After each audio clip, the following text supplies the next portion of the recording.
Good morning and good evening to all. Thank you very much for joining us today for the 20th speaker as part of our joint webinar series between Binghamton University and VIT. We are delighted to have all of you join us as part of this webinar series that talks about various topics in the broad area of advanced manufacturing, 3D printing, flexible electronics, material science and engineering, and various topics related to nanoscience as well.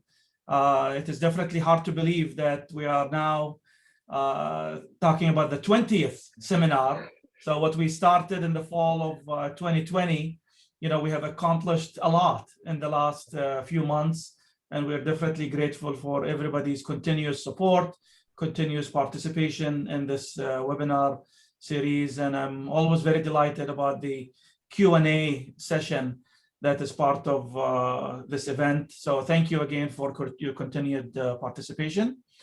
Today, we are delighted to have a speaker from VIT, Professor D. Kannadasan, who's an associate professor with the Center for Nanotechnology at Vellore Institute of Technology, Vellore, India.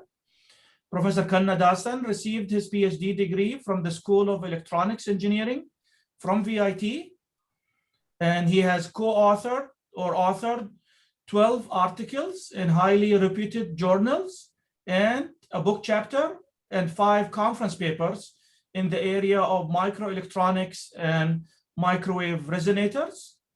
His current research interests include transparent TFTs and graphene FETs for future technologies. And Professor Kannadasan's talk is about physical modeling of transparent oxide semiconductor TFTs. So please join me in welcoming Professor Kannadasan to today's event. Thank you.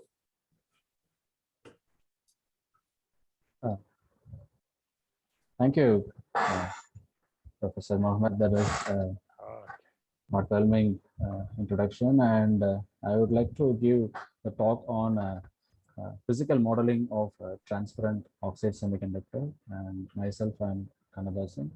I work in Center for Nanotechnology Research. My area of interest is modeling and simulation of semiconductor devices and various other microwave resonators plus antennas. And the physical modeling is more about talking about the physics of semiconductors, which are transparent, and and how to use them for simulation of TFTs, particularly meant for display applications. Yeah, before starting this lecture, I would like to give acknowledgement to my graduate students and collaborators, particularly from Taiwan. Okay, this is the overview of today's talk. And so first I'm going to give a little introduction to transparent conducting oxides and what about their physics and how they are transparent as well as conducting, and what are the challenges in the development of efficient transparent conducting oxides.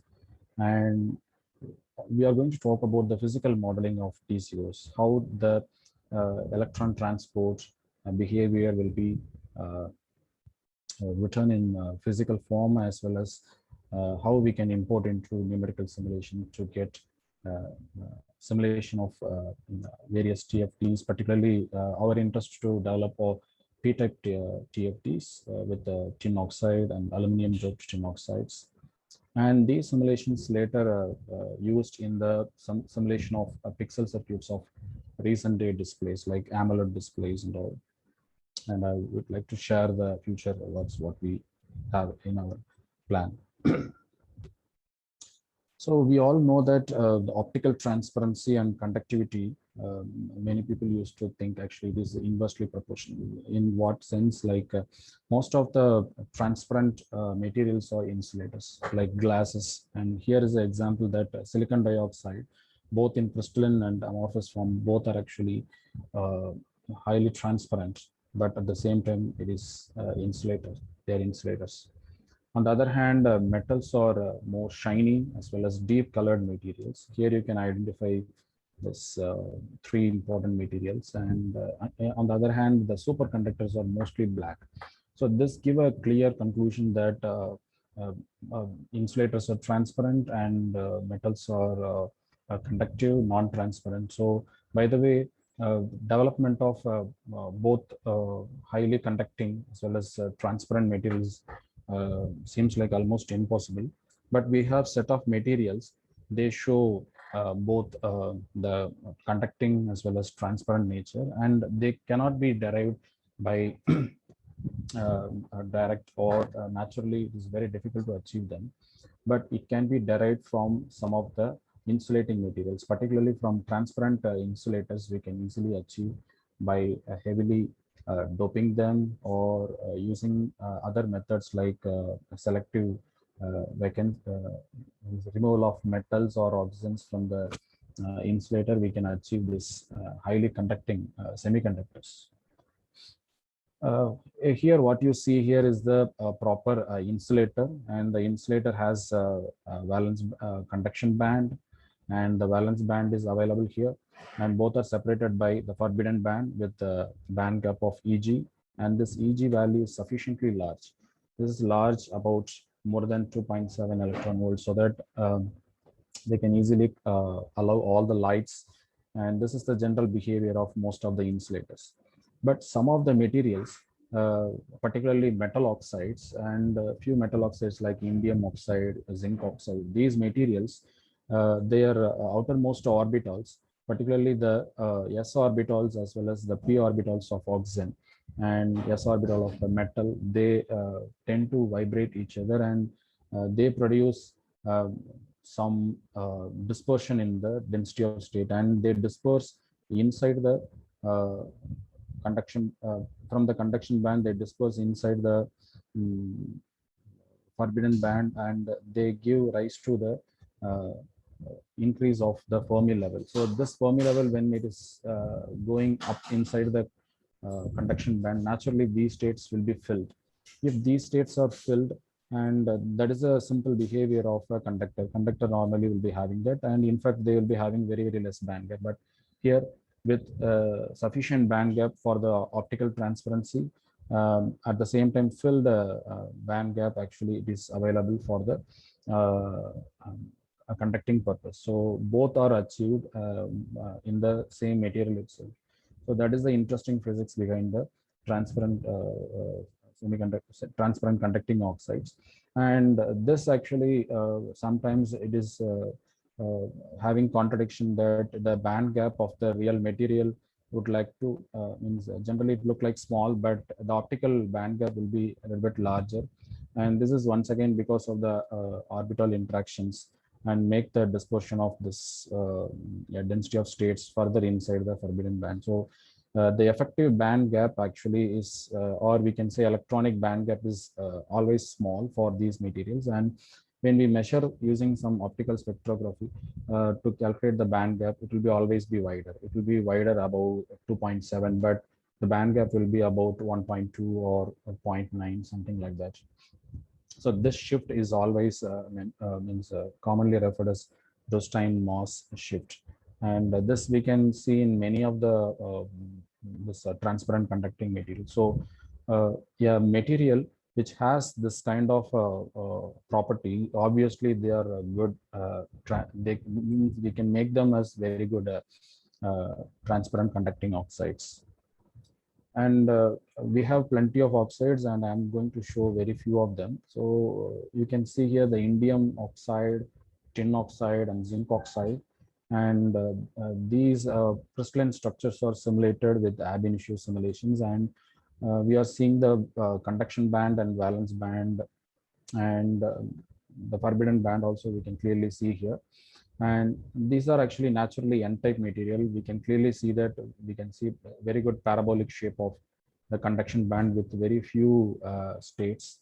On the other hand, conduction band is valence band is crowded. So it is very difficult to get such a p-type material out of it. Also, they are actually flat, so their effective mass will be very, very high. So they are naturally tend to be n-type material. And we can see here this dark color lines are telling about the metal s orbitals, and the dotted lines are nothing but the p orbitals of oxygen. They interact and they disperse inside the, the forbidden band, and they create this such a effect of uh, PCO. So the similar effects we can find, and the only issue here is the Fermi level. The Fermi level is in the center of this. So this such a crystalline structure, naturally they are insulators, but they are hosts for becoming uh, TCO. So by means of some degenerate doping, we can make such a material as uh, conducting material, and in fact a very excellent conductivity can be achieved. So once again, I'm going to show some ab initio simulations from some other authors. So what you can see here is, this is the perfect crystalline tin oxide, and which is tin metal, means tin atom is surrounded by three oxygens, and this is actually a pure without any doping. It is been done. Now when we dope with fluorine atom, and for example, out of 12 out of 13 oxygen, one oxygen is replaced by fluorine, and which will give doping percentage of around 6%. And by keep on decreasing the number of oxygen atoms, we can get high level doping. And so here we can see 16% doping is achieved. And this increment in the doping of the fluorine atom will change the band structure in a significant manner. So what you can see here is, for 3%, the band gap actually it is almost a parabolic shape, you can clearly see here. And also there is a sufficient band gap is available. On the other hand, when we keep on increase the doping up to 16%, what we can see here is the band gap is actually become very, very narrow, and at the same time this Fermi level is moved up. So since the Fermi level is inside the conduction band, there is a large, and of course more than 50% possibility that the electrons can be available here. So by giving little electric field or temperature or some touch effect, we can easily get it. So that is why actually this fluorine doped tin oxide, often referred as FTO, has become very famous. And not only this FTO, several materials been developed at least well before 2000 itself. So here is a simple comparison with respect to the standard metals, popular metals which are highly conducting, such as copper and gold. And on the other hand, we have the semiconductors here. So these semiconductors, they show very high mobility, but their conductivity or the carrier concentration, either in the conduction band or valence band, it will be definitely low. It is approximately 10 power 20 only we can get. On the other hand, metals will be having very high carrier concentration. Their mobility is very low. And in between, we have this PCOs. Means there are plenty of materials are available. And the most popular ones are, we have fluorine, means fluorine doped tin oxide, and tin doped indium oxide, that is ITO.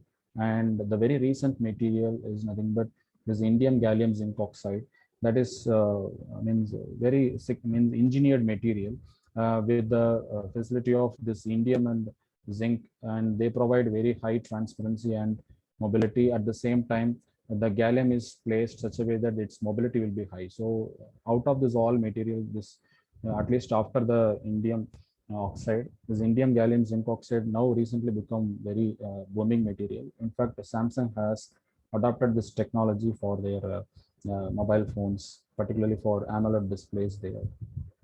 So this is the general status as of now. In fact, some materials also evolving recently by substitutional doping. And interestingly, the same behavior can be achieved by instead of doping, we can remove the particular atom, and we can easily achieve that. So they are coming under disorders or vacancies. And so these, like when we remove metal, we obviously get p-type material, and when we remove oxygen, we can get N-type material. Here is a simple example that the indium oxide at crystalline, at pure condition, we will get Fermi level almost in the center. But the moment we remove some of the oxygen atoms, then naturally they tend to get more electrons, and these more electrons will generally increase the Fermi level within the conduction band, and these levels now become ready for electron conduction at very high with very high mobility, because indium oxide is meant for high mobility because of its very good steep parabolic shape.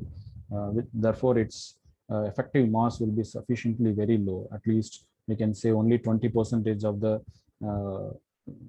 electron mass at vacuum. So obviously they have means high probability to get mobility. And moreover, this oxygen atom and the tin, while comparing their structures, the overall the effective path, scattering path also good. But out of this metal vacancy or oxygen vacancy, we can say that in indium, there is a huge chance that actually we can get oxygen vacancy rather than. So this often calculated with formation energy. This formation energy tells about if the defect is created and how probable that will give enhancement to the Fermi level. So that is calculated, and this formation energy, because of the oxygen vacancy, we can see here that at least within the 1 electron volt of rise in Fermi level, we got good chance because it is in negative. So with low energy, low formation energy, easily this oxygen vacancy could be formed, while the indium vacancy is very difficult because it is having high formation energy. Therefore, the probability of getting vacancies. On the other hand, if we go for oxygen rich, then there is a good chance of getting this indium vacancy, but the corresponding the Fermi level condition will not support too much. So obviously this oxygen vacancy will give better N-type rather than P-type. Even if P-type is achieved, it is very difficult to make the electron move, because here we have very good parabolic shape, and which will give very low effective mass. But here the conduction band is literally flat. Therefore, the effective mass will be much more higher, more than 100% of the vacuum state of electron. So obviously, it is very difficult to get P-type. And this is, of course, the problem in P-type materials. In P-type materials, very rare reports are available. Of course, before in 2016, there are sort of materials populated, but their achievement with high transparency is very rare. The popular materials like tin monoxide and aluminum doped cuprous oxide and nickel oxide, these are some popular materials which will show very good P-type conductivity. However, their effective mass is means close to high as that of the, and this is because of this quantum mechanical relation with the rate of change of the energy level with respect to the momentum space. So obviously, this huge parabolic shape, and we expect very sharp effect like this, but it is very difficult. However, out of this all, I think cuprous oxide will show very high mobility, and the other materials like tin monoxide also showing very high mobility with very excellent transparency. And making them conducting is also very easy on the other hand. And why we need a P-type TCOs? Actually, there are several applications, and we can say out of P-type conductivity, but the challenge is to come up with the efficient one. The technologies like CMOS, both we need actually N-type as well as P-type. Both are required to come up with this CMOS transistors, and these transistors show very low operating voltages. and so therefore they consume less power, so which often considers low power electronics. At the same time, this will give very good stability to the overall performance of the circuit. Therefore, the overall performance of the device also will be improved, and the breakdown voltage and many aspects are very good at CMOS technology. And other some interesting advantages compared to this N-type based or P-type based transistor, the CMOS based transistor technology will give very compact circuit. For instance, if we need 10 transistors to achieve a particular circuit with N-type, and CMOS with 4 transistors can be achieved. So like that, plenty of advantages there. But we have very excellent N-type materials with very high mobility as well as very excellent transparency. But P-type is still challenging. And the many places the PN junction is useful to control the current flow at the for example, to inject the charge carriers into the next material. All the way PN junction plays major role, and in many solar cells this P++ contacts sometimes very much helpful, and which will support the very they will support the overall current transport in the solar cell. But however, this P-type material, they lack of the transparency, at the same time the mobility. Obviously, we need efficient P-type material, and in fact, the very first TCO used for the real application is this deep freezers in the army planes, where between two glasses, these TCOs will be printed, and they will be given with power supply, so that at cold condition they will defrost the ice. And so these kind of passive applications also we need good P-type and efficient transparent P-type material is required. And so these are the important points we're supposed to keep in mind while think about P-type TCOs. And there are often challenges still it is available, and recently Samsung as well as many other companies, they have listed challenges what they face. The first one is the common one, that is the sustainable manufacturing. And here we need to develop the TCOs, both N-type as well as P-type, with earth abundant materials such as indium, aluminum. But it is well known that this aluminum and in fact in some place titanium also, they show very excellent transparency, but at the same time they will be highly insulating material. So developing TCO out of this all material is very difficult. Particularly we have to replace this ITO because it has indium and tin, both are highly toxic materials. And also we need to achieve very efficient P-type material, and therefore there is a requirement of material design to come up with high mobility, at the same time high transparency. And often these materials are amorphous materials, so they will be tend to have structural defects. These structural defects often affect the overall mobility, particularly the effective mobility of the overall device. So this structural defect also should be considered, and sufficient treatments like fluorine treatments or oxygen treatments sometimes required to avoid this kind of structural defects.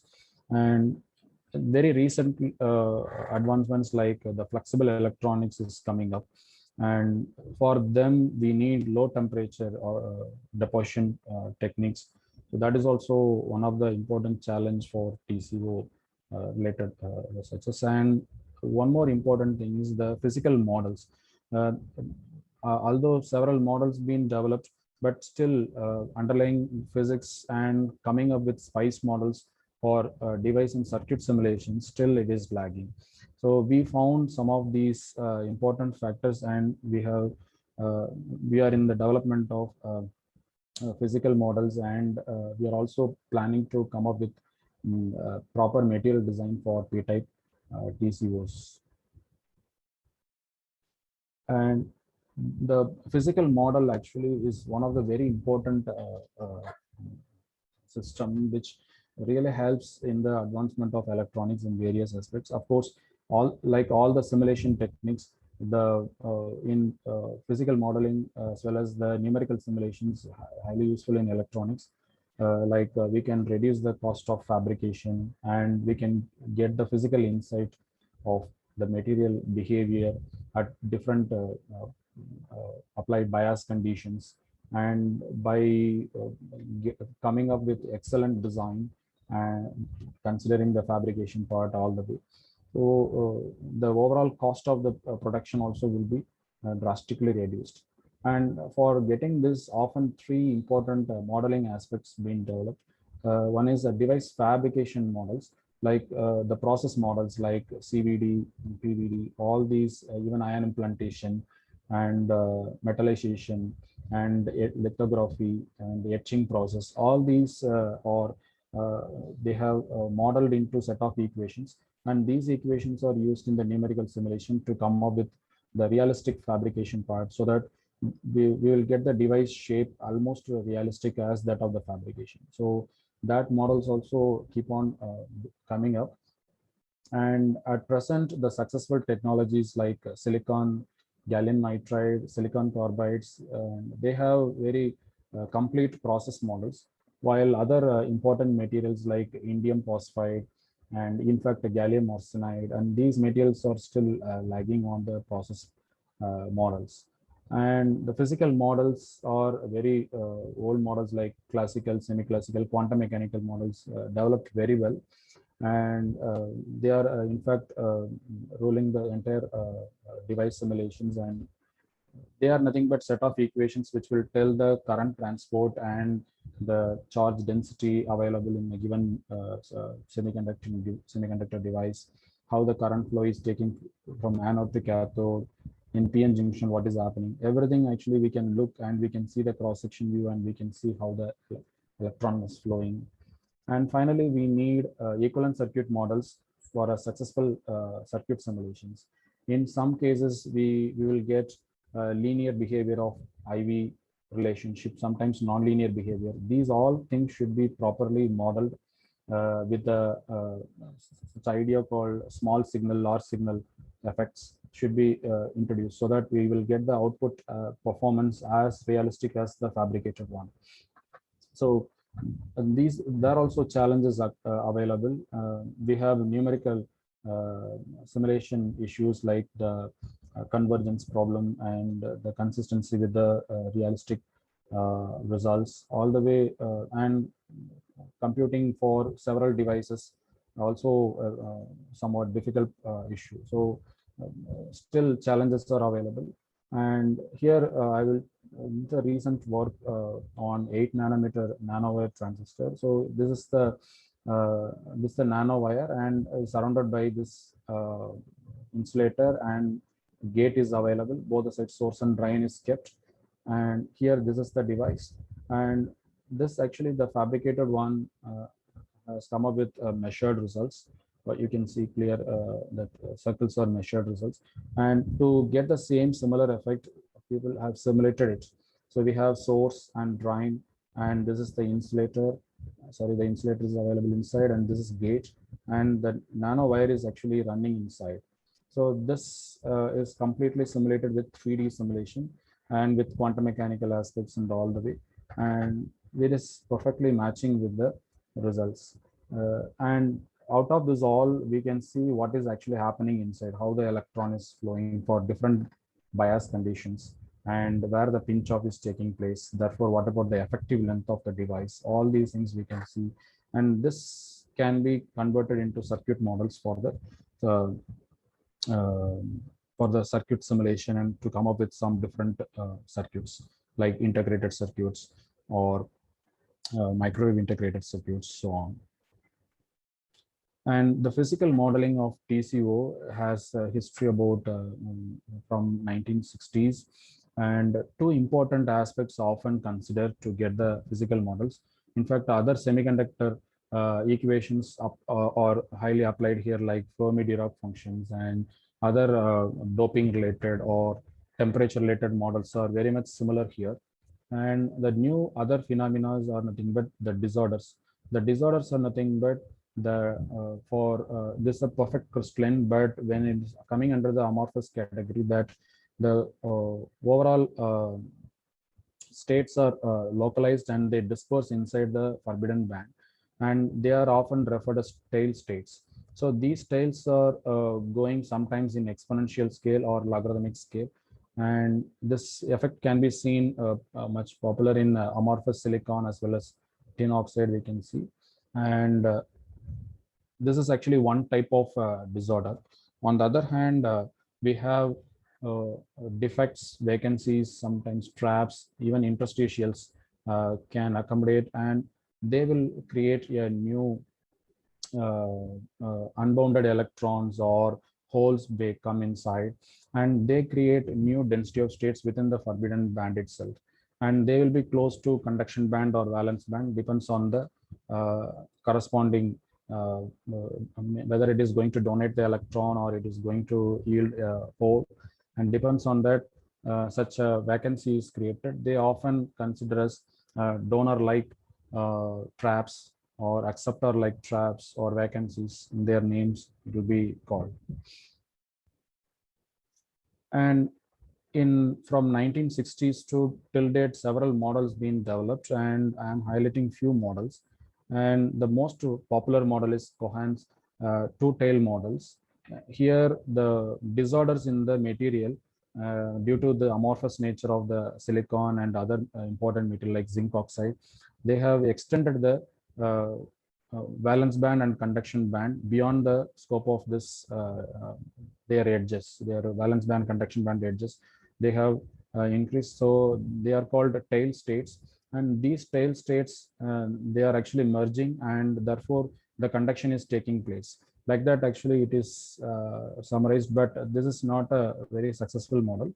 And Davis group has come and they have come up with the defect also. So the defects they have placed in the center of the forbidden band, almost close to the Fermi level, and often they will be called as deep states. So and along with the tail state, so the defect states also consider. By the way, it is giving somewhat realistic simulations,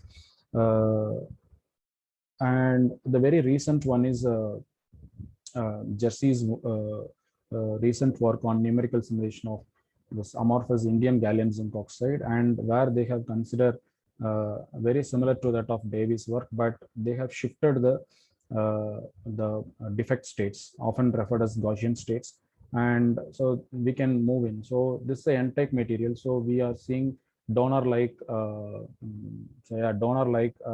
density of states which show Gaussian profile, and we have valence band and conduction band, and this makes the tail states as well.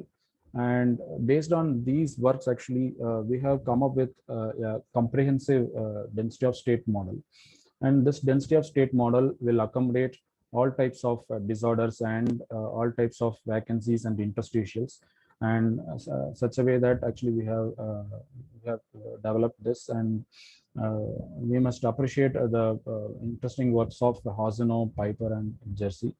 So here we have the total density of state is nothing but addition of 2 tail states and 2 Gaussian states, and they are acceptor-like or donor-like, depends on their profile. And the conduction band, which is actually extended as a tail state, often referred as this acceptor type tail state, and the other one here from the valence band is donor-like. And similarly, we have acceptor-like defect states and donor-like defect states. They are actually placed just close to the center of the band. Sometimes they will be moving towards the conduction band. They will be referred as shallow states. When they are actually close to the center of the forbidden band, they will be called as deep states. And depends on their location, the transition of the electron from valence band to conduction band, and with the consideration of the Fermi level, the probability of the occupancy will be calculated.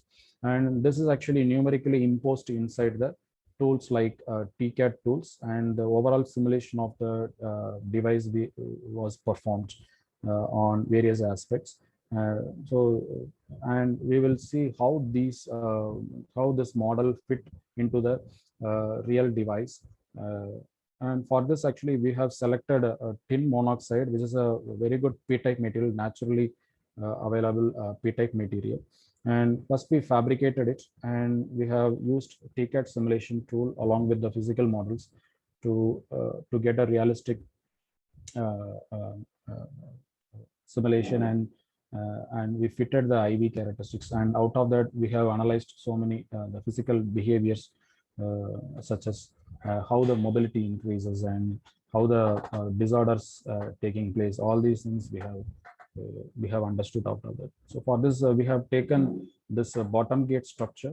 Here the gate is silicon, and dielectric material is hafnium oxide, and active material is tin monoxide. And these active materials are deposited with source and drain. So this is a simple MOSFET. We can say inverted bottom gate structure. By giving gate voltage, we can make the Fermi level can be changed such a way that the conduction will take place from source to drain. Often source will be grounded, and the gate will be given with drain will be given with drain voltage. For the different gate voltage, we can study the how the current flow is taking place. That actually studied. So for this, we have taken silicon wafer. After cleaning that, 50 nanometer hafnium oxide is deposited with e-beam evaporation. Then we have 8 nanometer tin oxide, not only 8 nanometer, like 6 nanometer, 8, 10, 12, like that. Several devices we fabricated, and we have taken 8 nanometer for the simulation. So it is done with PVD, and the PVD will give good disorder and amorphous nature to the tin monoxide. And finally, the surface to treat the surface profiles to avoid the defects. We have treated that with plasma, particularly this using the reactive ionization system. That CF plasma is used for the treatment with high power levels like 30 watt and 60 watt, so that there is a huge interaction of oxygen vacancies and the fluorine could happen. And finally, the source and drain are made with nickel contacts of 50 nanometer. And here the cross-section view in HR10, you can see this substrate silicon and tin monoxide and nickel contacts, and the corresponding depth profile is shown here. And first we studied the basic properties of the tin monoxide, what is evaporated on the hafnium oxide. And so the XRD pattern shows that actually we are having polyphase, like both tin oxide is also tin monoxide and tin dioxide, some peaks are available. And when we do the plasma fluorination, the clear difference in the shape of the peak is, you can see that the peak is actually broadened. So this broadening is generally due to the decrement of the grain size. So the entire material, which is made up of big grains of materials, they further broke down, and they give yield to the enhancement of this tin dioxide. And so therefore the tin oxide, which is generally N-type material, this is P-type material, they give overall effective conductivity. Sometimes lesser conductivity could be possible, or mobility can be reduced, by the way. And this almost the grain size is reduced to half. So because of that, the entire material, which is made up of big lumps of grains, or further actually broke down into smaller sizes. So because of that, the electron scattering could be increased, and this scattering path will decrease the overall effective mobility of the device. So this is this what we are expecting out of that. And we also studied the other profiles, like with the XPS, and there we can see that the the SN2 plus, which is corresponds to the tin monoxide, and SN4 peaks.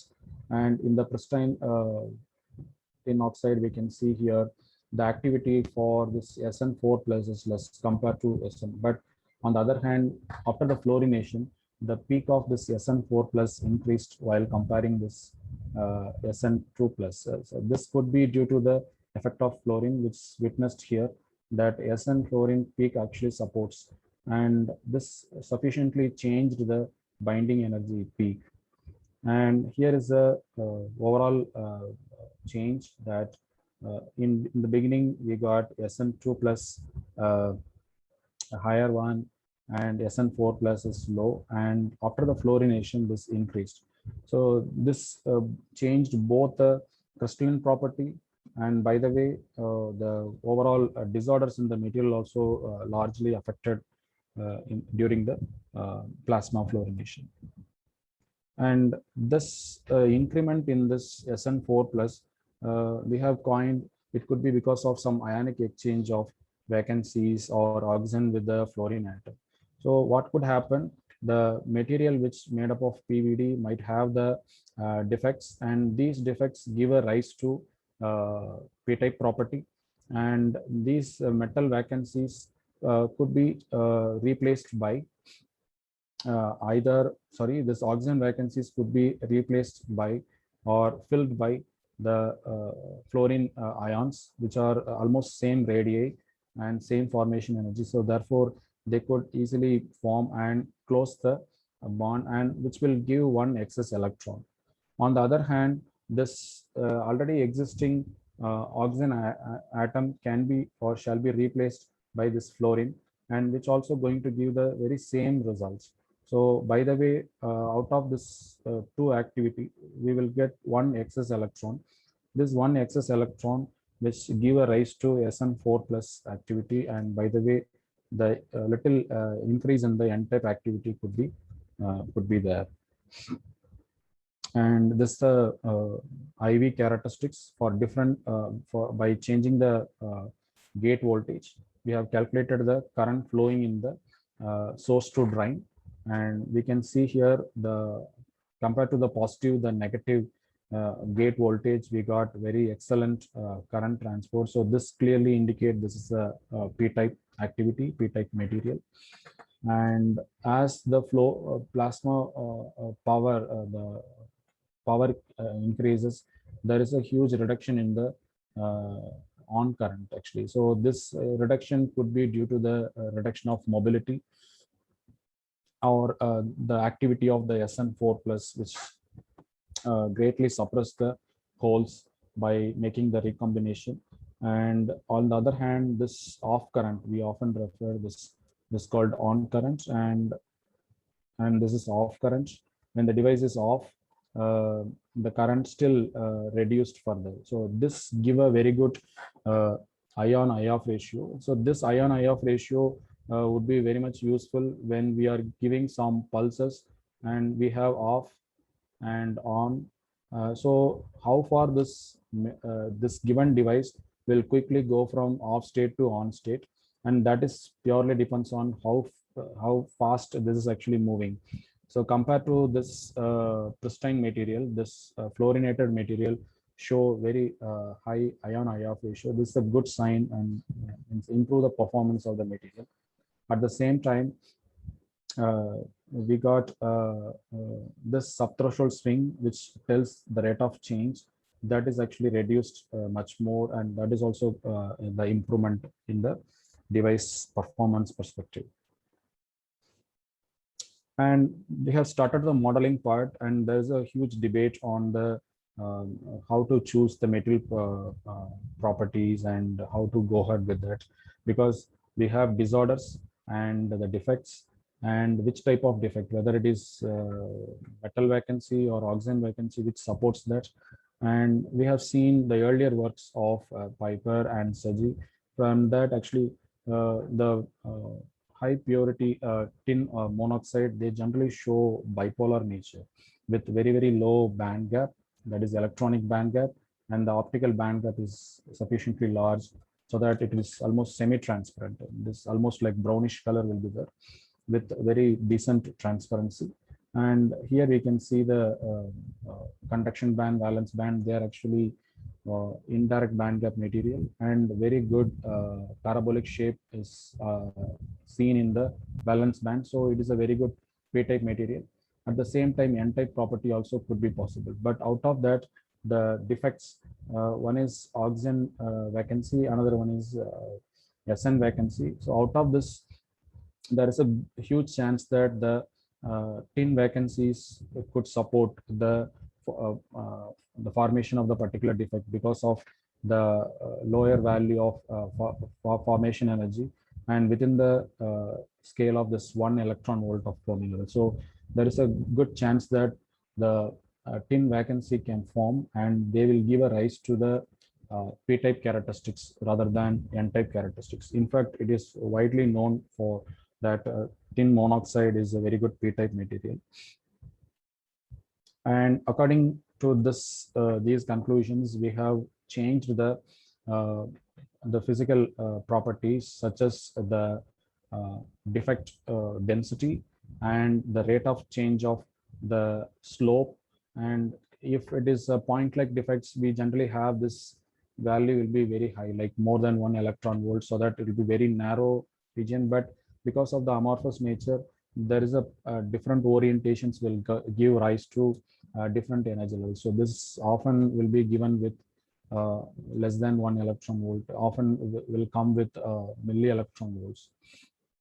On the other hand, to support the p-type conductivity, we extended the conduction valence band, and we have this NTD and the WTD, which tells that how far this dispersion should happen. And so this, as long as it is, then that much huge tile states can support the overall probability of the electron going from valence band to conduction band, which will increase the overall current as well. But so for that, we have taken without plasma, pristine tin monoxide TFT, and similar IV characteristics were simulated with other all physics like doping dependent mobility model, field dependent mobility model, and other common physical models which are used for silicon or gallium nitride used here. But depends on the density of state and the effective density of states, and then the Fermi level, what is given with respect to the available dopant material all the way. So the simulation will be taken. So this all done with TCAT Silverpro. Here we can see the same voltage range that is simulated, and by increasing the WTD, that is the slope rate, when we keep on increase this, when we keep on decrease this value, which means it is become narrow and narrow. By the way, we got more current flow. So this become, so for 55, it will be like this, and 50, it will go like that. And for 40, we got the best fit. And by keeping this WTD 40, and we have changed the defect density, the defect density slowly increased.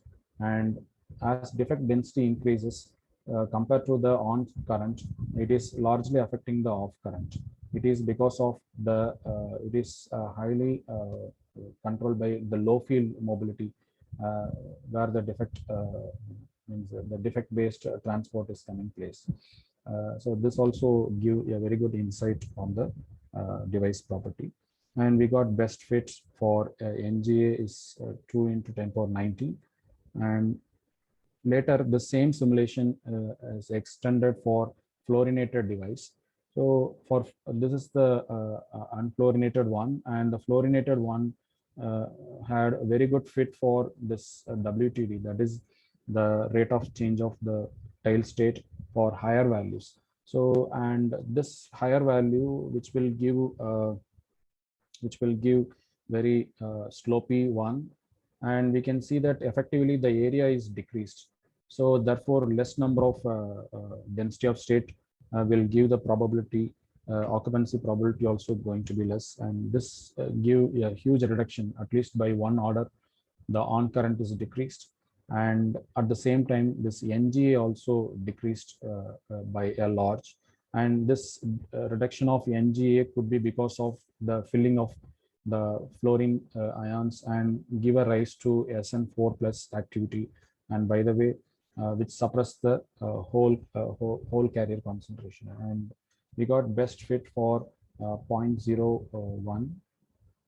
Yeah, 0.01 we got the best fit, and this actually reduced from to nearly about 20 times the value got decreased. So this similar activity we can find it in XPS also, and the best fits are shown here.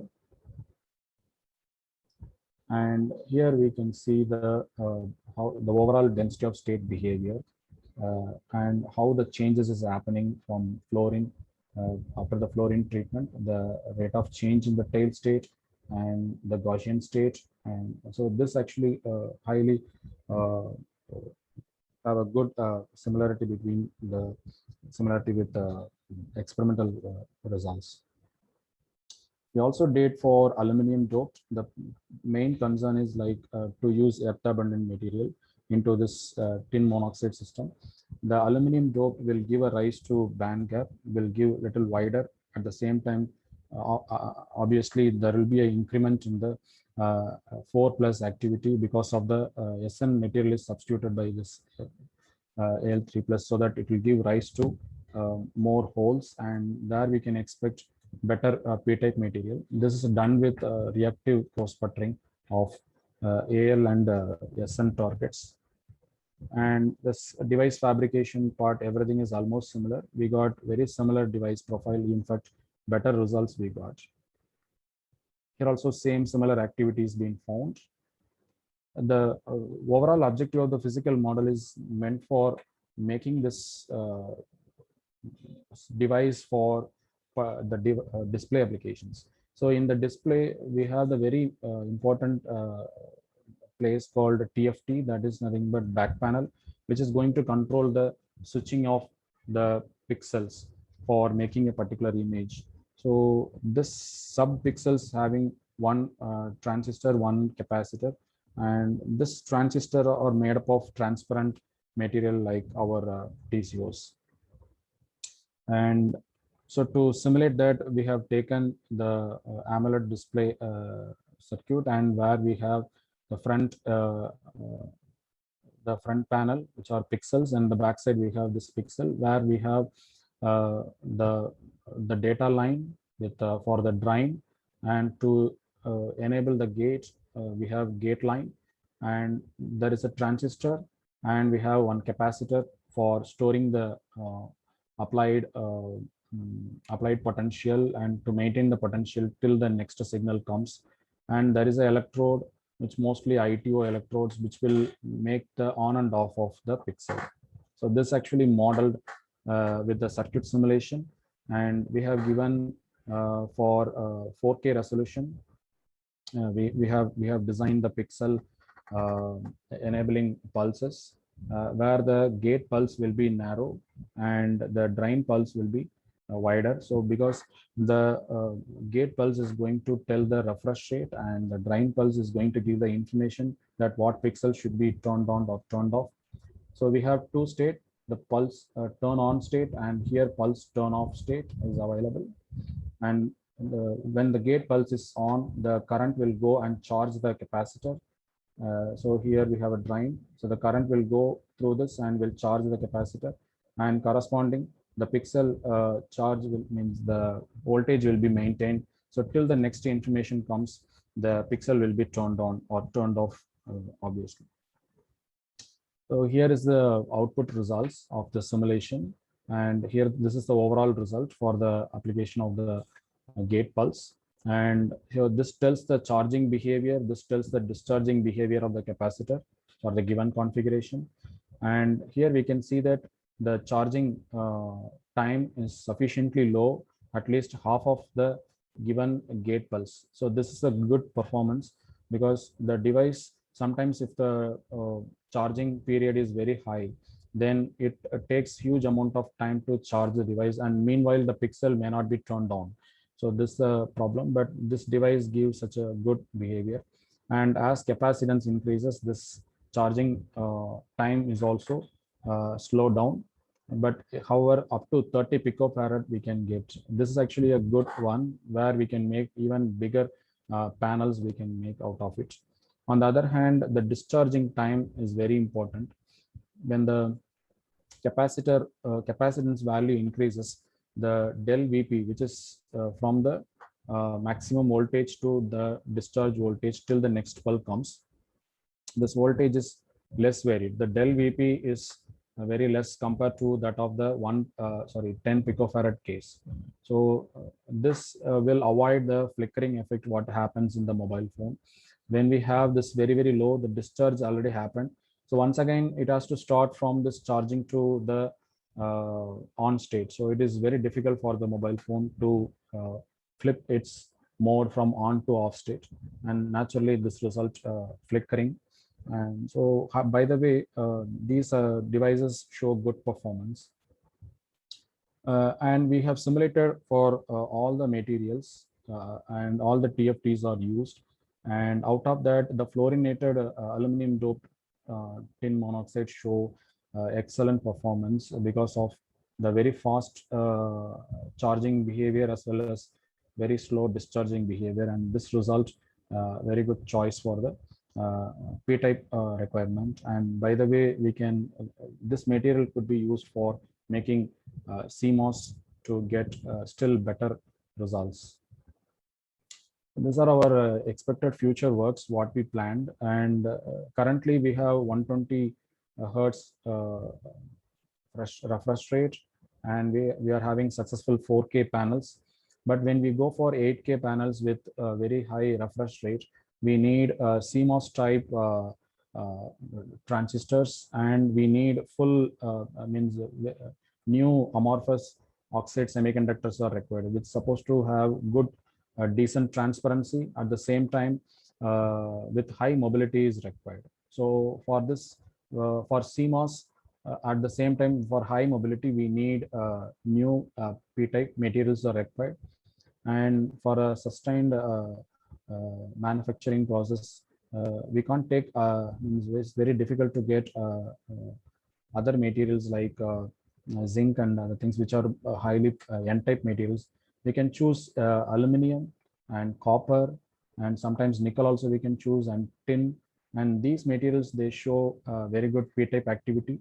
At the same time, when we go from more of aluminum, you will get high transparency because of widened band gap, optical band gap, we can say. And when we go towards copper, they show high mobility, and tin can play a major role on controlling this overall. So this is what we expect to do, but co-doping, the co-sputtering is very difficult to control these three electrodes with RF powers, and developing plasma also very difficult. So we are working towards this one. And our future work, one more work is to come up with memory inside the pixel rather than having a plain circuit, so that we can still fasten the overall property, because external there will be a memory card will be there for every display panel. But if we keep this one inside, we can make the entire circuit compact. So this is also one of the future work what we have planned for. I really thank all of you for listening this, and I really appreciate your comments. Okay, thank you very much, Dr. Kanadatsan, for your presentation and sharing your research insights into the fabrication and modeling and characterization of different type of TFTs. This is really impressive. So I'm Fudan Ming, the Assistant Professor of System Science and Industrial Engineering at Binghamton University. And on behalf of Dr. Mohammad Kassaoneh, I would like to hold the Q&A session. I know we are running a little bit behind the schedule, but we still want to open to the questions. So for the audience, if you have any question, please feel free to unmute yourself at this time.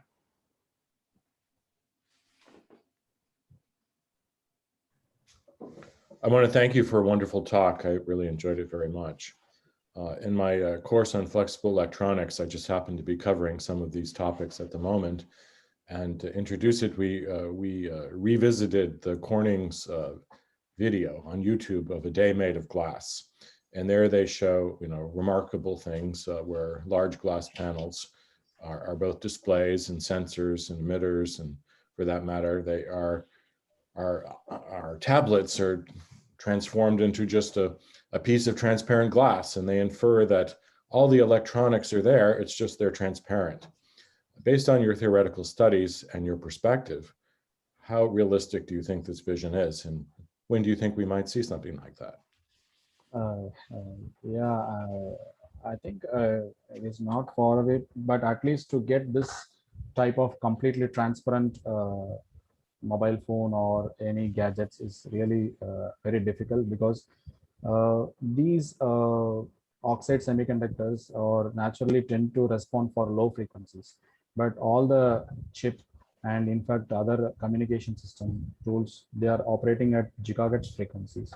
So making such a completely transparent antenna system plus all the way within the substrate of this transparent and TCOs, I believe it is very difficult. But instead of that, considering the flexible electronics, today actually I broke my mobile and the glass, means my display has gone, and what I immediately thought actually, why, oh, definitely flexible electronics is very important. So at least if we go step by step, like the semi-transparent or half of the panel will be completely not transparent and remaining things are transparent, and we can slowly move on. And I think definitely it is possible, but I'm not sure about that. Thank you very much. Certainly, it's a great challenge. Thank you, Professor Pollux. Any other questions? This is Prabhu, graduate student here at Binghamton. Professor Kannadasan, very interesting work. I wanted to understand why the thin film transistor has two different layers of oxide. Maybe there's something very fundamental that is both thin oxide as well as hafnium oxide. I think you'd mentioned one is the active layer and the other is the dielectric layer. But yeah. Can we actually do away eventually and just have one oxide, or is there a requirement from materials perspective or some other or device perspective to have two different oxides? Can you please explain? It is general that we have simple system like metal, oxide, and semiconductor. This is called MOS.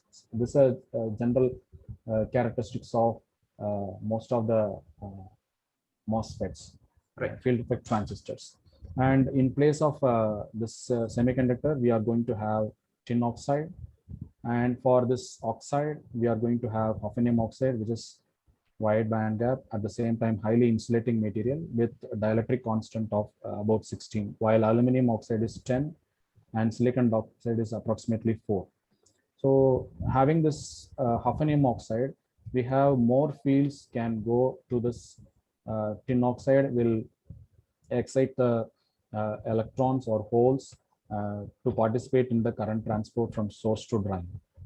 So this is the general overall physics of the MOSFETs. And that is why we need this such an insulating material. People sometimes work without oxide also, but that has less effects. And this becomes such a classic structure, and nearly for last 40-50 years, this is survived. Okay. Yeah. Thank you.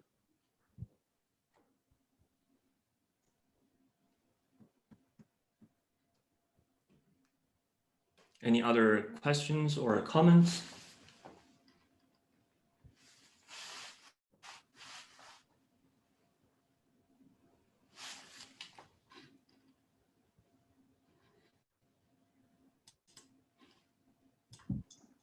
I could ask one more question if we are not short of time. Regarding simulations, what type of simulation is it that's being done? Are you using a an industrial or commercial software, or is it finite difference modeling or some other type of modeling that you are Yeah. doing in your research?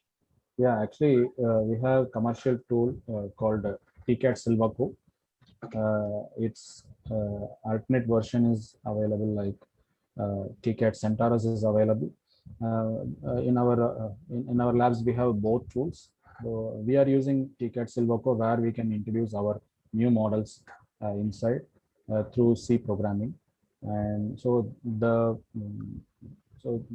this regular programs will be having functions. So these functions will be written in the separate C code, and these physics will be incorporated to change the, for example, the density of state, or if it is temperature dependency, whatever. These all should be included in terms of equation. At the same time, it should follow the numerical code. So, but these TCAD Silvaco has extended their programmability to users to introduce their own models. So by the way, they also get benefited by exploring the performance of the tool as well. Yeah. Thank you.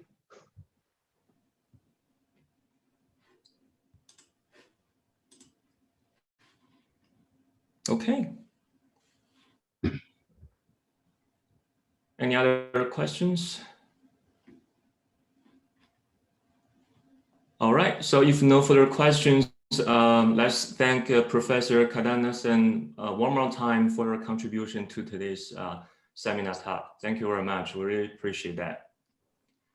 And for the next week, we're going to have another speaker from Binghamton University. But at this time, I don't have the poster at handy. I believe Professor Kasane will disseminate the poster earlier next week. So please feel free to send this poster to your colleagues and students to get them informed. And we look forward to seeing all of you guys in the next week. Okay, all right. So this will be the end of today's seminar. And again, as Professor Kasane mentioned, that we really appreciate your continued support to this VIT and BU series talk. And thank you for your contribution. And look forward Thank to you, seeing Dr. guys Fuda. next week. Thank you. Thank you, Dr. Fuda. Thank you, Thank Dr. you. Kunahasan. everybody. Thank you. Thank you. Yeah. Have a good one. Bye. Thank you. Bye bye. Thanks.